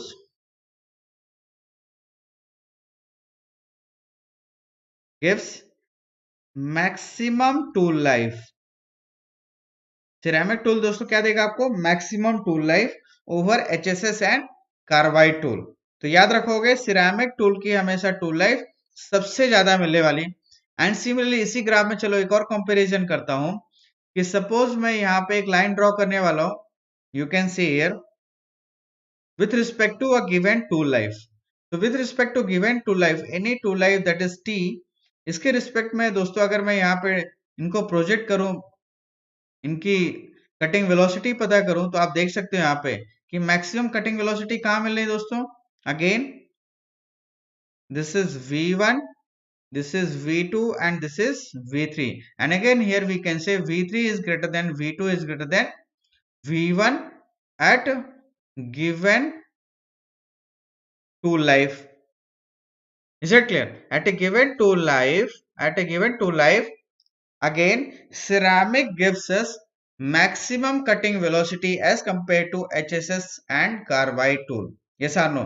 तो आई थिंक दोस्तों समझ में आ गया कि चाहे वो टूल लाइफ के रिस्पेक्ट में हम बात करें या कटिंग वेलोसिटी के रिस्पेक्ट में, जो और सिरेमिक टूल होता है it gives us maximum cutting velocity as well as maximum tool life. Yes और नो? और इस एन को पता करने के लिए हमारे पास ये स्टैंडर्ड फॉर्मूला होता है। यस और नो? करेक्ट है। तो जब इतना कुछ डिस्कस किए दोस्तों, तो चलो मैं यहाँ पे मटेरियल के रिस्पेक्ट में सी और एन की वैल्यूज भी बता देता हूँ, कई बार एग्जाम में ये डायरेक्ट पूछा जाता है। तो सपोज हमारे पास एक मटेरियल है एचएसएस, दूसरा मटेरियल है हमारे पास कार्बाइड, और तीसरा है सिरेमिक। करेक्ट है दोस्तों? तो यहाँ पे अगर मैं एन और सी की वैल्यू लिखूं, तो देखो एन और सी की वैल्यूज क्या आएंगी दोस्तों, you can see here, N की वैल्यू वेरी करती है फ्रॉम 0.08 टू 0.2, करेक्ट है। एंड सिरेमिक के लिए, सॉरी कार्बाइड के लिए जो एन की वैल्यू यहाँ पे 0.2 टू 0.5, अब यहाँ पे कंफ्यूज होगा तो मैं इसे 0.3 कह देता हूँ, 0.3 to 0.5। And similarly for ceramic tool it values varies from 0.6 to 0.8। तो एक ये रेंज है जिसके बीच में ये वैल्यूज वेरी करती है, ठीक है दोस्तों। Now if we talk about the value of C, अगर मैं सी की वैल्यू की बात करूं, और चलो मैं यहाँ पे एग्जैक्ट वैल्यू लिख देता हूं, दिस इज,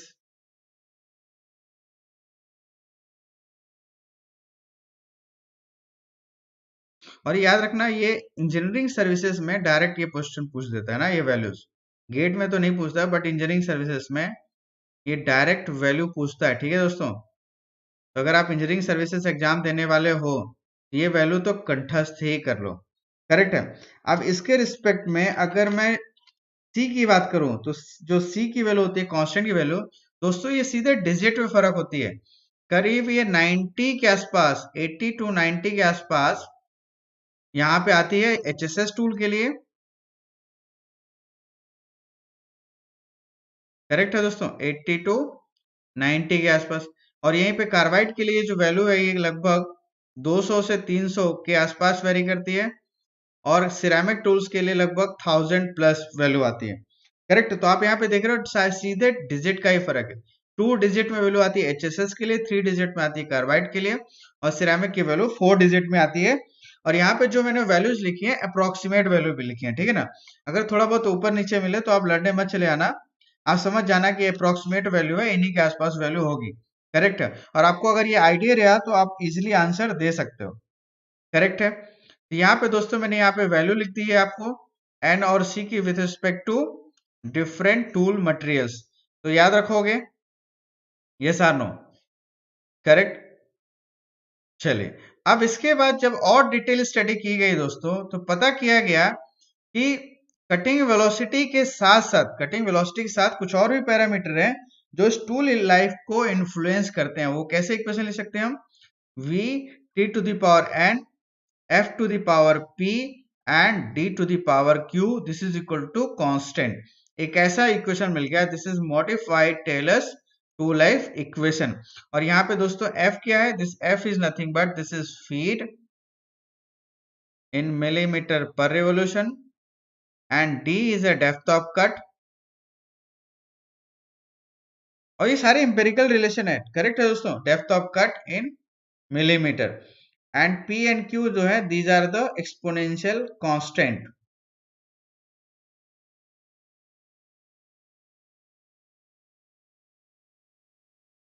एक्सपोनेंशियल इंडेक्स आप कह सकते हो, ठीक है दोस्तों। तो ये modified Taylor's to life equation है, करेक्ट है। तो फीड डेप्थ ऑफ कट भी इन्फ्लुएंस डालते हैं टू लाइफ में। तो अगर मैं इस इक्वेशन से कंक्लूजन निकालूं, तो आप देख सकते हो जो टू लाइफ होगा वो रेसिप्रोकल होगा कटिंग वेलोसिटी और फीड और डेप्थ ऑफ कट के, ये सारों सब में रेसिप्रोकल रिलेशन आएगा कि नहीं। For a given velocity and feed, depth of cut inversely proportional होगा, and for given feed and depth of cut v inversely proportional होगा, and for given velocity and depth of cut feed inversely proportional होगा। इसका मतलब क्या है कि इधर feed can be increases और sorry cutting velocities increases, feed increases और डेप्थ ऑफ कट इंक्रीजेस, कोई भी तीनों में से इंक्रीज करो तो टू लाइफ हमेशा क्या होगा दोस्तों, it is always decreases. Is it clear, tool life is always decreases because here we have reciprocal relation. Is it clear. तो आई थिंक समझ में आ गया दोस्तों ये टू लाइफ की कहानी। तो चलो यहाँ पे एक क्वेश्चन है, फटाफट देख लेते हैं क्वेश्चन क्या है। Tool life increases with increase in, IAS 2012 को क्वेश्चन है, cutting speed, nose radius, feed, depth of cut. Tool life increases with increase in, देखो मैंने अभी बताया v t to the power n f to the power p d to the power q, this is equal to constant. मैंने क्या बताया कि feed, depth of cut and velocity तीनों reciprocal relation रखते हैं with respect to tool life. It means कि if अगर आप वेलोसिटी इंक्रीज करो या फीड इंक्रीज करो या डेप्थ ऑफ इंक्रीज करो, कोई भी पैरामीटर इंक्रीज करो, टू लाइफ हमेशा डिक्रीज होगी। तो इन तीनों में से कोई सा भी पैरामीटर नहीं होगा। तो करेक्ट आंसर क्या है, nose radius. Yes or no. तो समझ में आ गया दोस्तों क्यों नोज रेडियस आंसर है। Yes or no, Dinesh B answer. Yes Dinesh, correct answer आपका। ओके नेक्स्ट, चलो इस क्वेश्चन का आंसर बताओ फिर। Under certain cutting condition doubling the cutting speed reduces the tool life to 1/16। मैं लिखते जाता हूँ क्या क्या है, मैं भूल जाऊंगा क्या दिया हुआ।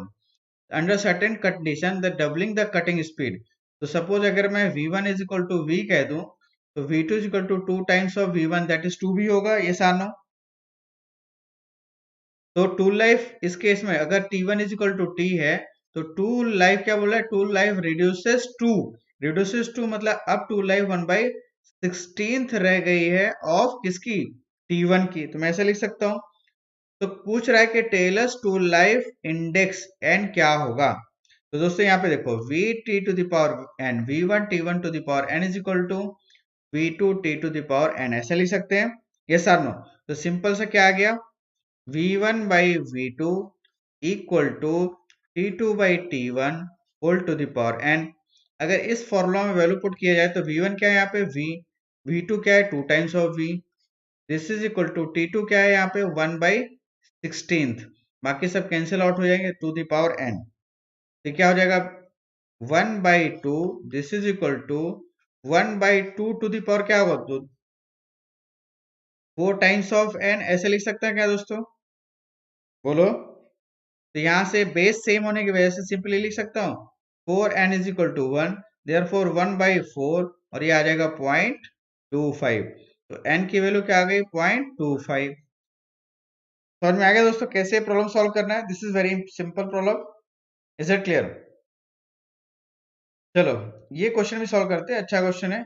The tool life equation for HSS tool, यहाँ पे देखो इतना भारी इक्वेशन दे दिया है ना, वी टी टू दावर 0.4 और यहाँ पे जो वैल्यू लिखी है पॉइंट एफ टू दावर 0.17 है दोस्तों, ना कि 0.7। यहाँ पे क्वेश्चन गलत है, ठीक है,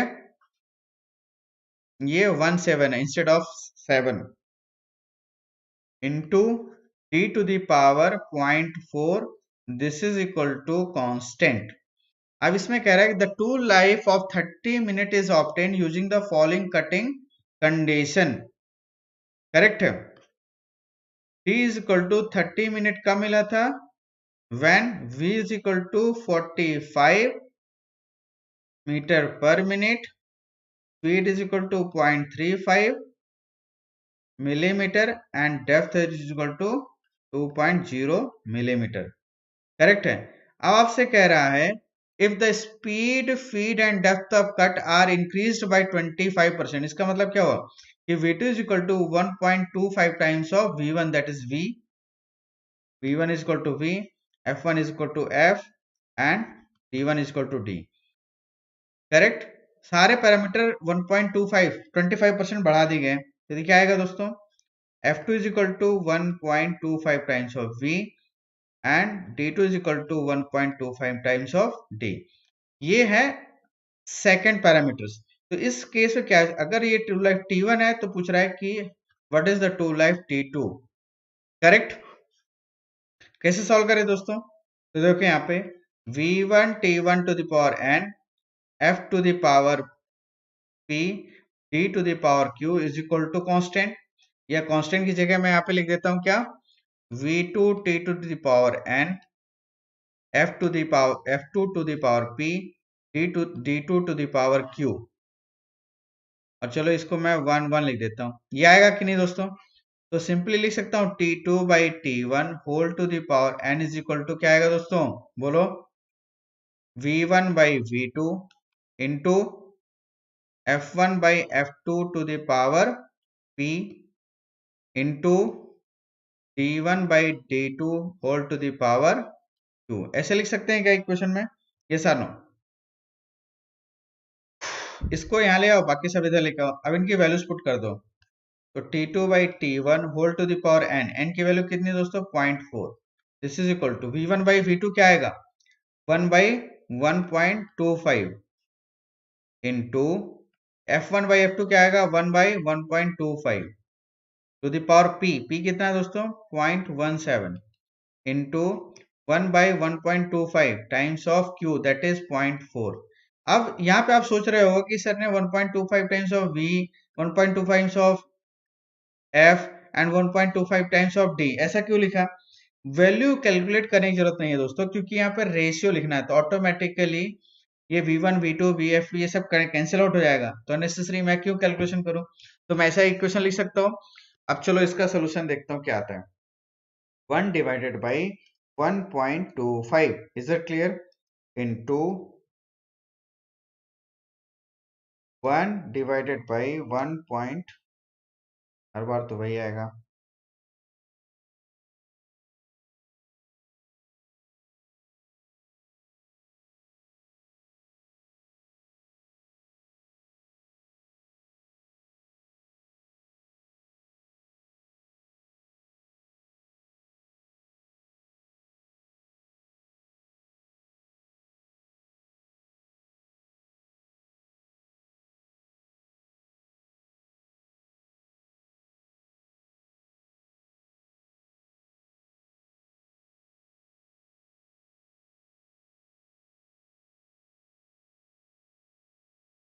करेक्ट है दोस्तों। यहाँ पे क्या वैल्यू आती है?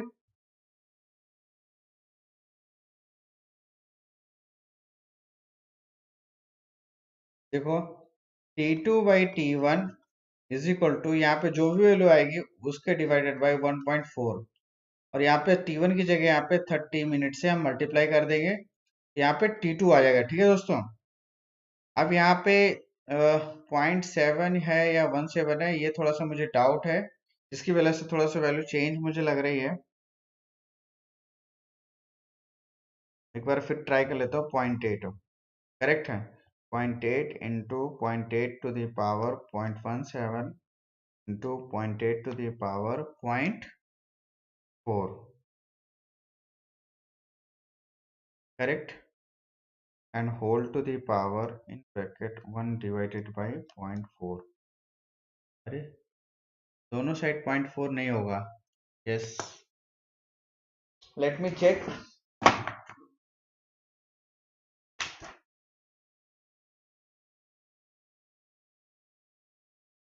यस, ओहो दोस्तों, यहाँ पे थोड़ी सी वैल्यू में मिस्टेक थी, जैसे मैंने आपको बताया था स्टार्टिंग में, मुझे पहले से ही डाउट था। करेक्ट है। यहाँ पे ये जो है ये 0.7 ही है, 0.14 यहाँ पे है। करेक्ट है, टी टू द पावर 0.14 है। अब मैं इसको यहाँ पे करेक्ट कर देता हूँ, 0.14, और ये है 0.7 इटसेल्फ, और 0.4, ये सब कुछ सही है। ठीक है, तो मैं इसको फिर से करेक्ट कर देता हूँ दोस्तों। This is 1.4 and this is 0.7। Okay, process सब कुछ सेम है, कुछ चेंज नहीं करना है, एज इट इज है। ओके, तो मैं फिर से एक बार कैलकुलेशन कर देता हूँ, फटाफट आंसर आ जाएगा। 0.8 into 0.8 to the power 0.7 into 0.8 to the power 0.4, यहाँ पे वैल्यू आ गई this one, sorry, whole to the power 1 divided by 0.14, correct. तो इसकी वैल्यू आती है 0.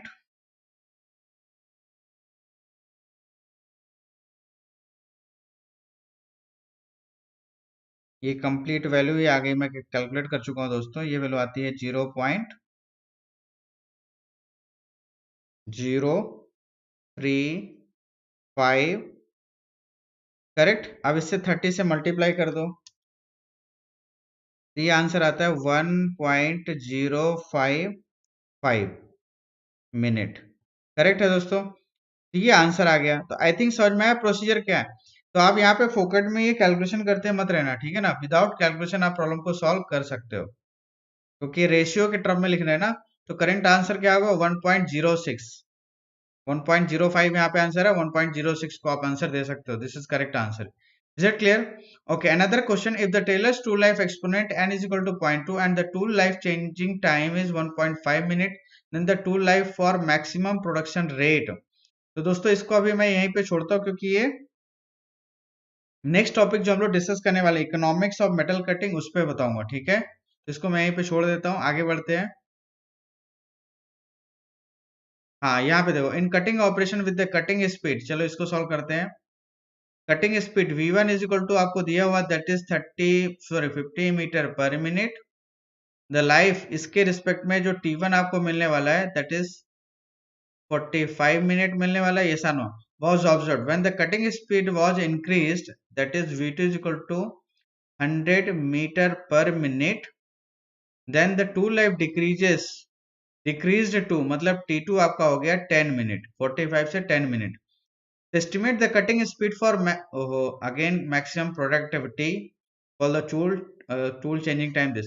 तो मैं इसको यहीं पे होल्ड करूंगा, इसको मैंने अभी नहीं पढ़ा है, मैंने रॉन्गली क्वेश्चन पुट कर दिया है। इसका एक पार्ट था दोस्तों कि अगर आपका V3 यहाँ पे, अगर आपका यहाँ पे V3 दोस्तों 30 मीटर पर मिनट है, तो इस केस में T3 क्या वैल्यू आएगी, हमें ये पता करना है। ठीक है, तो चलिए इसको सॉल्व करते हैं।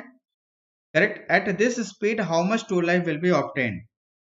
करेक्ट, तो सिंपल से क्या है दोस्तों, you can see here again v1 t1 to the power n is equal to v2 t to the power n। इस फॉर्मूला को अप्लाई कर सकते हैं, ये सार नो। तो सिंपली सबसे पहले हमारा काम होगा to find out Taylor's to life exponent, yes और नो। तो ये ऐसा रिलेशन आएगा दोस्तों। तो इसको कैसे फाइंड आउट करेंगे, लॉग ले लो। तो सिंपली मैं लिख सकता हूँ L N V two by V one divided by L N T one by T two, ऐसे लिख सकते हैं क्या दोस्तों। अब इनकी वैल्यू पुट कर दो।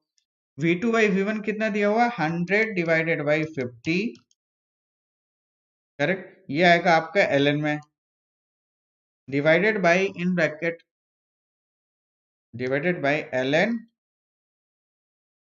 T one by T two. T one है 45 डिवाइडेड बाई 10। तो इसकी वैल्यू n की वैल्यू आती है दोस्तों, this is equal to 0.46। Is it clear, this is n। और जैसे n मिल गया तो अब सिंपली क्या लिख सकते हो, v1 t1 to the power n is equal to v3 t3 to the power n, ऐसे लिख सकते हैं क्या। तो इसको जब सॉल्व करोगे तो क्या आएगा, यहाँ से t3 इज इक्वल टू या see t3 by t1 t3 by t1 whole to the power n is equal to v1 by v3 होगा कि नहीं दोस्तों। इस n को अगर मैं यहाँ से कैंसिल करूँ तो यहाँ पे 1 बाई n आ जाएगा। एंड v1 कितना है दोस्तों, ये you can C 50 divided by 30, 1 divided by 0.46। तो सिंपल सा t3 क्या आ गया, t1 दैट इज कितना है 45 minute into 50 by 30 whole to the power 1 divided by 0.46। यहाँ से t3 की वैल्यू क्या आ गई दोस्तों, आप कैलकुलेट कर सकते हो।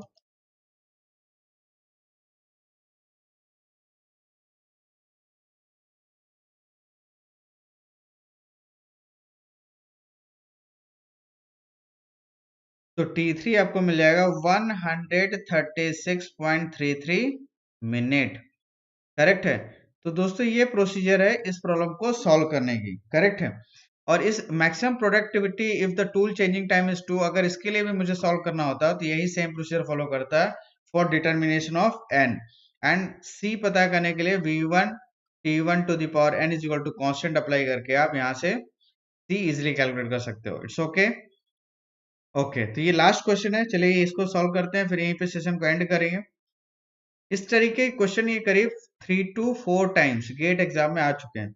मतलब बहुत रिपीटेटिव क्वेश्चन है, कई बार पूछता ही जा रहा है बार बार, करेक्ट है। तो V T to the power 0.1 is equal to 150 given है।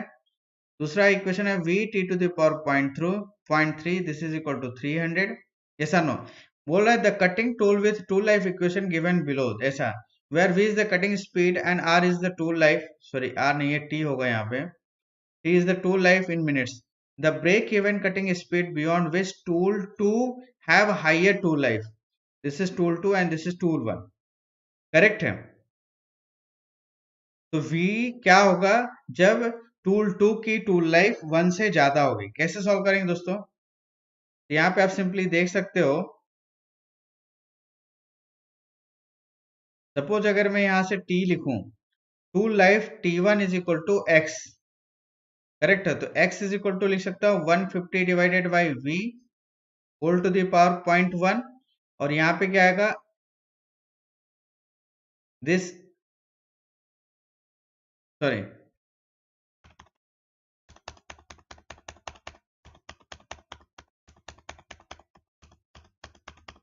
सपोज यहाँ पे क्या बोल रहा है कि किस वेलोसिटी में, ब्रेक इवन वेलोसिटी में टूल लाइफ 2 की ज्यादा होगी 1 से। तो सपोज मैं वो ब्रेक इवन वेलोसिटी यहाँ पे, ब्रेक इवन वेलोसिटी यहाँ पे मैं x कंसिडर कर लेता हूँ, ठीक है दोस्तों। तो अगर यहाँ पे x ब्रेक इवन वेलोसिटी है, इसको मैं यहाँ पे क्यों लिख रहा हूँ,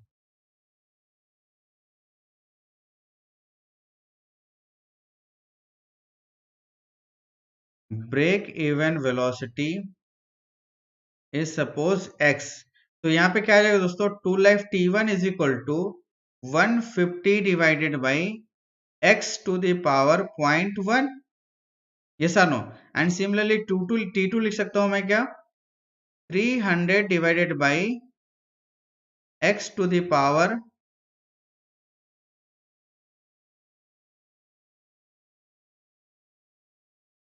1 by 0.1 and this is 1 by 0.3, ऐसे लिख सकते हैं। और यहाँ पे क्या लिखा है कि t2 is greater then t2, तो t2 is greater then t1। तो मैं इस कंडीशन को यहाँ पे अगर अप्लाई कर दूं तो सिंपली क्या इक्वेशन बन जाएगा, 300 divided by X whole to the power 1 by 0.3 is greater than 150 divided by X whole to the power 1 by 0.1। Yes or no? ऐसे सॉल्व कर सकते हैं दोस्तों, करेक्ट है। तो इन दोनों इक्वेशन को सॉल्व करके आप इजीली x की वैल्यू बता सकते हो। Is it clear? तो सिंपल से क्या आएगा ये, अगर हम यहाँ पे log ले लें, ठीक है, तो 1 बाई 0.3 मतलब 10 बाई 3 ln दिस, और इक्वेट कर देता हूँ लिमिटिंग कंडीशन में, तो ये 10 ln 150 बाई एक्स ऐसे लिख सकते हैं। इसको आप सॉल्व करोगे तो ये तो 10 से 10 कैंसिल आउट हो जाएगा, करेक्ट? ये सानो, या इस ln को भी जरूरत नहीं है, मैंने ln लिख दिया है, but it's not need to apply this, correct है। तो आप सिंपल से देखो, ये पॉइंट से ये पॉइंट कैंसिल आउट हो जाएगा, यस आर नो? ठीक है, तो यहाँ पे इक्वेशन क्या आ गई, 300 to the power 1 by 3 upon x to the power 1 by 3 is equal to 150 divided by x, ऐसे लिख सकते हैं दोस्तों। इसको सिंप्लीफाई करो, क्या आएगा, x divided by x to the power 1 by 3 equal to 150 divided by 300 to the power 1 by 3। चलो इनकी वैल्यू पता कर लेते हैं पहले, क्यों बार बार ऐसे लिखूं।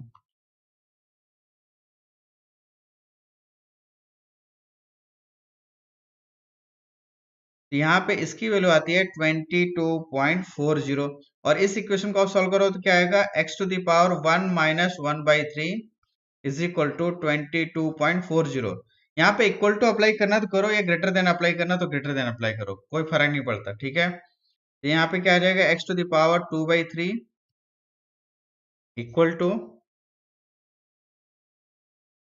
तो यहाँ से x की वैल्यू क्या आ जाएगी दोस्तों, 22.4 whole to the power 3 by 2,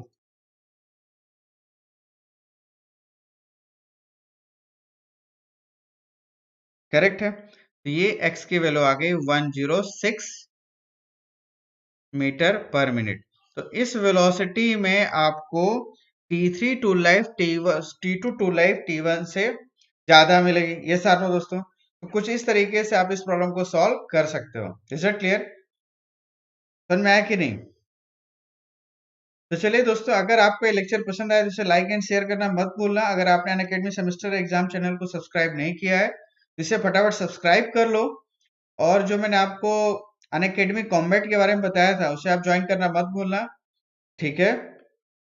और अगर दोस्तों आपने अनअकैडमी सब्सक्रिप्शन नहीं लिया तो फटाफट सब्सक्राइब कर लो with my promo code MSS10, जिससे आपको 10% का डिस्काउंट मिल सके, ठीक है। तो चलिए यहीं पे सेशन को एंड करते हैं। Thanks for watching me and good night to all of you.